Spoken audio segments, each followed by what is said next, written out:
मी खरी श्रद्धा व निष्ठा बाळगीन. मी भारताची सार्वभौमता व एकात्मता उन्नत राखीन.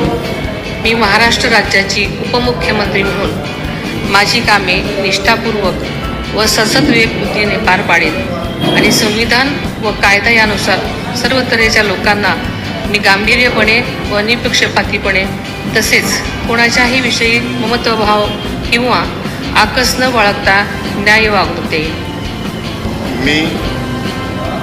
मी सुनेत्रा अजित पवार गांभीर्यपूर्वक प्रतिज्ञा करते की महाराष्ट्र राज्याची उपमुख्यमंत्री म्हणून माझ्या विचारार्थ आणली जाईल किंवा मला ज्ञात होईल अशी कोणतीही बाब अशी उपमुख्यमंत्री म्हणून माझी कामे योग्य पार पाडण्यासाठी आवश्यक असेल ते खेरीज करून एरवी मी कोणत्याही व्यक्तीला किंवा व्यक्तींना प्रत्यक्षपणे वा अप्रत्यक्षपणे कळवणार नाही किंवा त्यांच्याकडे उघड करणार नाही.